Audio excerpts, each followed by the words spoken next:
आज से करीब 500 साल पहले मुगल शासन काल में यहाँ पर सबसे पवित्र चमत्कार देखने मिला है। हमारे प्रभु श्री राम की नगरी अयोध्या में जहाँ बड़ी संख्या में गिद्ध पहुँचे। प्रभु श्री राम के आगमन की बात की खबर लगते ही जटायु और संपाति के वंशज पहुँचे प्रभु श्री राम के दर्शन के लिए।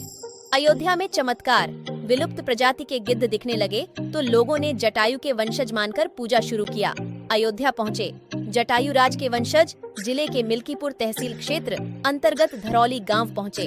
विलुप्त प्रजाति के गिद्ध ग्रामीणों के चर्चा का विषय बना हुआ है। धरती पर मानव जीवन और प्राकृतिक के चक्र का संचालन करने के लिए पशु पक्षी और जीव जंतु की सक्रिय भागीदारी रहती है। किसी भी पशु पक्षी और जीव जंतु के विलुप्त होने के कगार पर पहुंचने से प्राकृतिक संतुलन गड़बड़ा जाता है। गिद्धों की लगातार काम हो रही संख्या के चलते इन्हें लुप्त प्रजाति के पक्षियों में शामिल किया गया है। गिद्धों को प्रकृति का सफाई कर्मी कहा जाता है। मिल्कीपुर क्षेत्र के जंगलों एवं ग्रामीण क्षेत्रों में प्रकृति के सफाई कर्मी और विलुप्त प्रजाति के पक्षी गिद्ध झुंड के रूप में दिखाई देने लगे हैं। गिद्ध मृत्यु प्राणियों के अवशेषों को खाकर पर्यावरण को स्वच्छ बनाए रखने में महत्वपूर्ण भूमिका निभाते हैं। एक तरह से मनुष्यों की सहायता करते हैं। वह कई तरह की गंभीर संक्रामक बीमारियों से मनुष्यों की सुरक्षा भी करते हैं। रामायण की माने तो त्रेता युग में जब रावण माता सीता जी का हरण करके जा रहे थे, तब जटायु जो कि गिद्ध थे, उन्होंने माता सीता की सहायता की थी। परंतु रावण की शक्तिशाली होने के कारण जटायु रावण को रोक न पाए। परंतु प्रभु राम जी को संदेश देने से पहले अपने प्राण नहीं त्यागे और माता सीता का पता बताया। जैसे ही भगवान राम को जटायु ने संदेश दिया और परलोक चले गए। प्रभु राम ने अपने हाथों से जटायु का अंतिम संस्कार किया। जब से गिद्धों को महान और ऐतिहासिक होने वाला है। सभी राम भक्त इस ऐतिहासिक पल के साक्षी बनेंगे। बता दें, श्री राम जन्मभूमि अयोध्या में 70 एकड़ भूमि पर बने भव्य राम मंदिर में रामलला की मूर्ति की प्राण प्रतिष्ठा 22 जनवरी 2024 को होनी है। इस तारीख का सभी को बेसब्री से इंतजार है। लगातार भक्तों में मंदिर के उद्घाटन की उत्सुकता बढ़ती जा रही है। साथ ही अयोध्या के अलावा भी पूरे देश के कोने कोने में हर्षोल्लास देखने को मिल रहा है। इस भव्य कार्यक्रम की तैयारियां अंतिम दौर में है। राम मंदिर की प्राण प्रतिष्ठा का कार्यक्रम हफ्ते भर चलेगा। प्रभु श्री राम ने रामेश्वरम से श्रीलंका तक जाने के लिए राम सेतु का निर्माण किया था। तब उस राम सेतु को बनाने के लिए वानर सेना ने महत्वपूर्ण भूमिका निभाई थी। ऐसा भी कह सकते हैं, बिना वानर सेना के राम सेतु बनना असंभव था। साथ ही साथ अन्य कई पशु पक्षियों ने भी राम सेतु बनाने में अपना अनमोल योगदान दिया था, जिसमें कई गिलहरियां, भालू व गिद्ध पक्षी भी शामिल थे। यानी कि सभी की मेहनत का परिणाम हमें एक मजबूत राम सेतु के तौर पर देखने को मिलता है।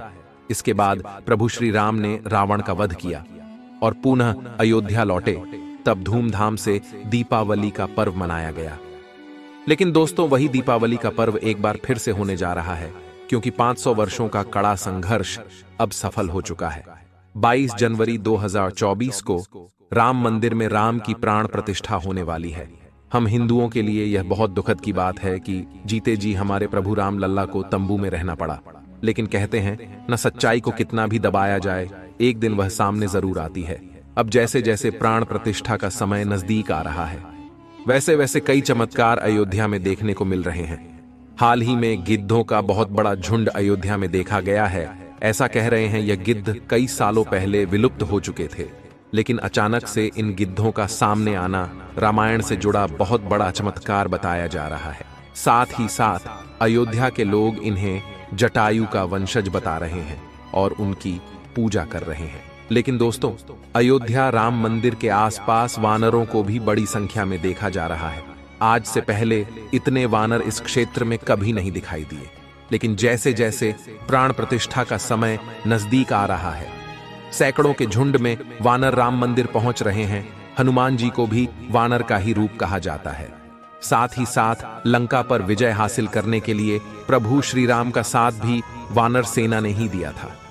यानी कि राम जी का वानरों के साथ सीधा संबंध है।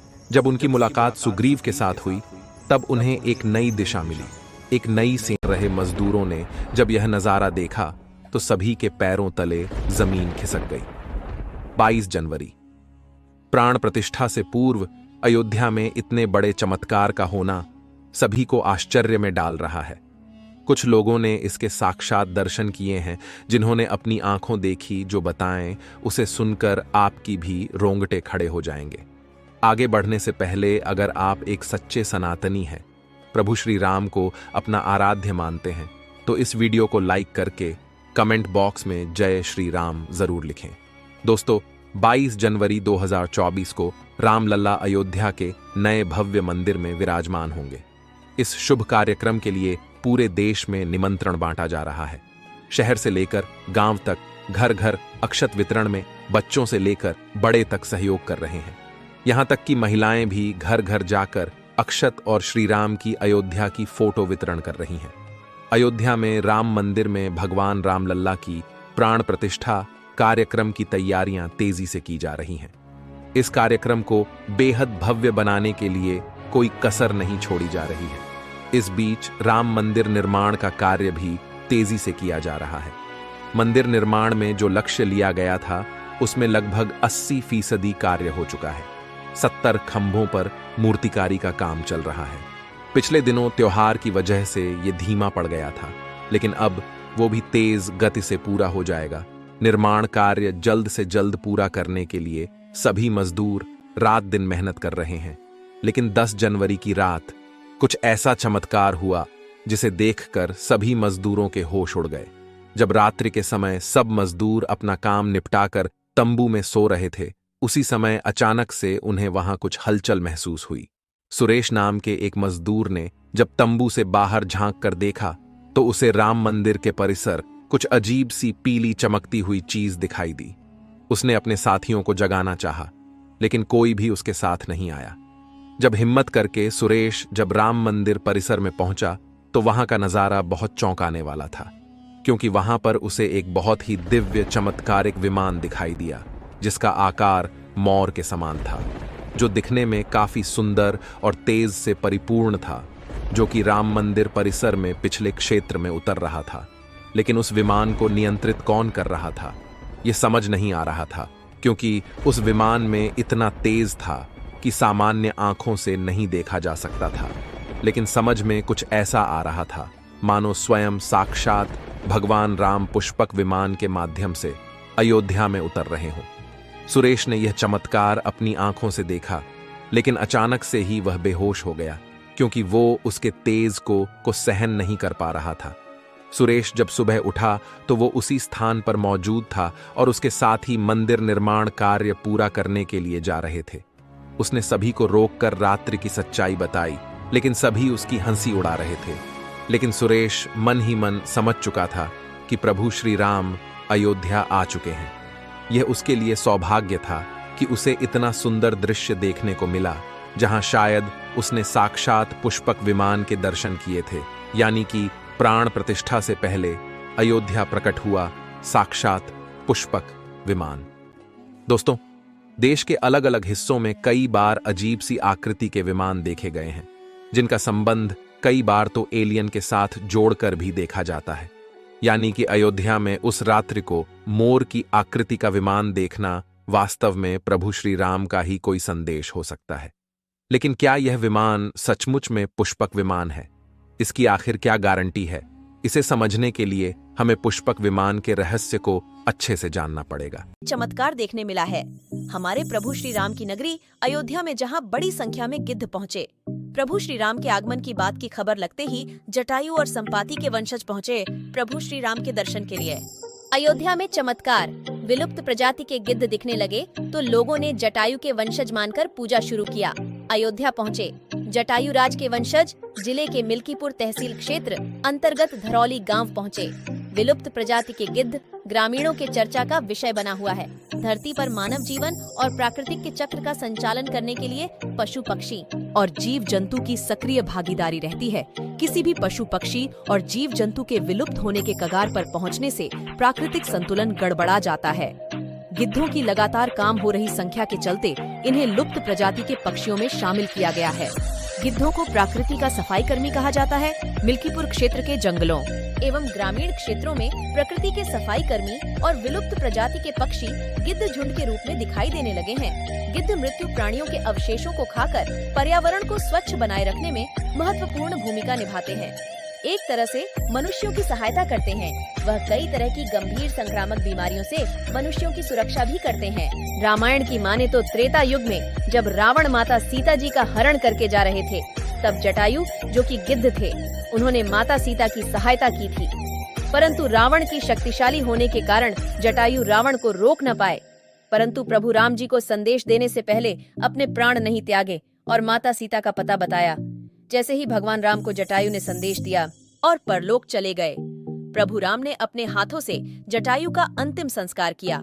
जब से गिद्धों को महान रहे मजदूरों ने जब यह नजारा देखा तो सभी के पैरों तले जमीन खिसक गई। 22 जनवरी, प्राण प्रतिष्ठा से पूर्व अयोध्या में इतने बड़े चमत्कार का होना सभी को आश्चर्य में डाल रहा है। कुछ लोगों ने इसके साक्षात दर्शन किए हैं, जिन्होंने अपनी आंखों देखी जो बताएं, उसे सुनकर आपकी भी रोंगटे खड़े हो जाएंगे। आगे बढ़ने से पहले अगर आप एक सच्चे सनातनी हैं, प्रभु श्री राम को अपना आराध्य मानते हैं, तो इस वीडियो को लाइक करके कमेंट बॉक्स में जय श्री राम जरूर लिखें। दोस्तों, 22 जनवरी 2024 को रामलला अयोध्या के नए भव्य मंदिर में विराजमान होंगे। इस शुभ कार्यक्रम के लिए पूरे देश में निमंत्रण बांटा जा रहा है। शहर से लेकर गांव तक घर घर अक्षत वितरण में बच्चों से लेकर बड़े तक सहयोग कर रहे हैं। यहां तक कि महिलाएं भी घर घर जाकर अक्षत और श्री राम की अयोध्या की फोटो वितरण कर रही हैं। अयोध्या में राम मंदिर में भगवान रामलल्ला की प्राण प्रतिष्ठा कार्यक्रम की तैयारियां तेजी से की जा रही हैं। इस कार्यक्रम को बेहद भव्य बनाने के लिए कोई कसर नहीं छोड़ी जा रही है। इस बीच राम मंदिर निर्माण का कार्य भी तेजी से किया जा रहा है।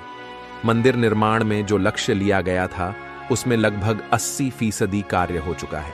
70 खंभों पर मूर्तिकारी का काम चल रहा है।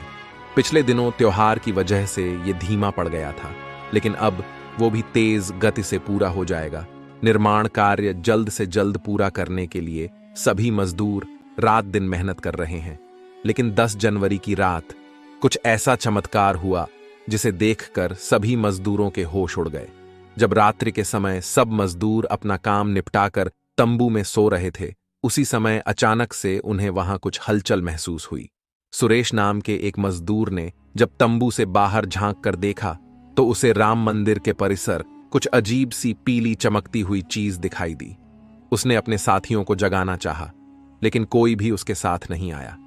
जब हिम्मत करके सुरेश जब राम मंदिर परिसर में पहुंचा तो वहां का नजारा बहुत चौंकाने वाला था, क्योंकि वहां पर उसे एक बहुत ही दिव्य चमत्कारिक विमान दिखाई दिया, जिसका आकार मोर के समान था, जो दिखने में काफी सुंदर और तेज से परिपूर्ण था, जो कि राम मंदिर परिसर में पिछले क्षेत्र में उतर रहा था।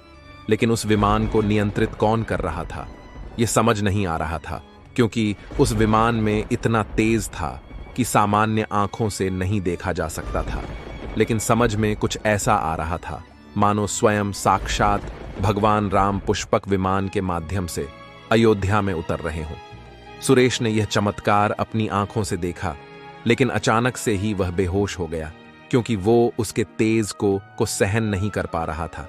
सुरेश जब सुबह उठा तो वो उसी स्थान पर मौजूद था और उसके साथ ही मंदिर निर्माण कार्य पूरा करने के लिए जा रहे थे। उसने सभी को रोककर रात्रि की सच्चाई बताई, लेकिन सभी उसकी हंसी उड़ा रहे थे। लेकिन सुरेश मन ही मन समझ चुका था कि प्रभु श्री राम अयोध्या आ चुके हैं।